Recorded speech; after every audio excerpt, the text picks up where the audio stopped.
అంటే వాగర్తావు సంపర్తం వాగర్త ప్రతిపత్తే జగత్తు పితరు వందే పార్వతీ పరమేశ్వరుడు ఉంటాం. తల్లిదండ్రులు కనిపించే పార్వతీ పరమేశ్వరుల స్వరూపాలు. నా గాయత్ర పరం మంత్రం నమ్మతు పరదేవత నారే పరతస్త్రాత నానృతాత్ పాతకం పరం. అది తల్లి ప్రార్థన.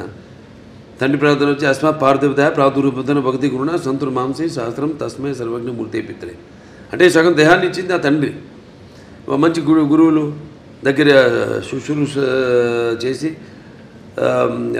జ్ఞానాన్ని విద్యని పొందమని. దాంట్లోనే ఒక భాగం మన సనాతన హైందవ ధర్మం. అంటే మన వాళ్ళు చాలామంది ఉన్నారు గొప్ప. మన వేదాలు మామూలు కావు. అప్పుడు ఆయన దండిబట్ల విశ్వనాథ్ శాస్త్రి గారి తెలిమి. ఆయన అప్పుడు నాజీలు హిట్లర్ ఉన్న టైంలో ఆయన్ని కిడ్నాప్ చేసి జర్మనీకి తీసుకెళ్ళి ఈరోజు కూడా జర్మనీ క్యాపిటల్ బర్లిన్లో ఈ అక్కడ ఆయన చిత్రపటం ఇప్పటికీ ఆయన ఫోటో ఉంది అక్కడ ఎక్స్టర్నల్ అఫేర్స్ మినిస్ట్రీలో. ఇవాటికి ఆయన ఫోటో ఉంది. అంటే మన వేదాన్ని తర్జుమా చేసి ఎలా వాళ్ళు ఈ ఎలక్ట్రాన్స్ న్యూట్రాన్స్ ఇవన్నీ ఒక కంప్యూటర్ని కనిపెట్టారు. ఎలా ఇవాళ ఆ పెద్ద కంప్యూటర్కి అందంది గదికి 2 ఇంతలు ఉండేదండి ఆ రోజుల్లో. దాన్ని ఎలా అలాగే న్యూక్లియర్ బాంబ్స్ ఇవన్నీ కూడా మన వేదంలో నుంచే మన అధర్వణ వేదంలో నుంచే దాన్ని తర్జుమా చేసి వాళ్ళు కనిపెట్టింది. అలాగే ఇప్పటికీ మనం మెల్బోర్న్ కదా వెళ్తే యూనివర్సిటీ ఆఫ్ అది సర్జన్స్ ఏదో ఉంది అక్కడ శుశ్రూషుడని అప్పుడు ఆ రోజుల్లో మరి ఆయన ఇవాటికి ఆయన స్టాచ్యూ ఉంది అక్కడ బస్ట్.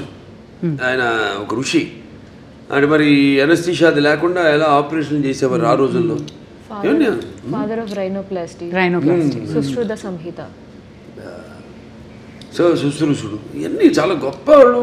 మీ వేదాల సారాంశాన్ని వాళ్ళు సరైన సారాంశాన్ని తీసుకుని ఓకే అంటే అధర్వణ వేదం వరకు చెప్తున్నాను. వేరే సామవేదాలు ఉన్నాయి, యజుర్వేదాలు ఉన్నాయి, ఋగ్వేదం ఉంది, అదంతా వేరు అలా.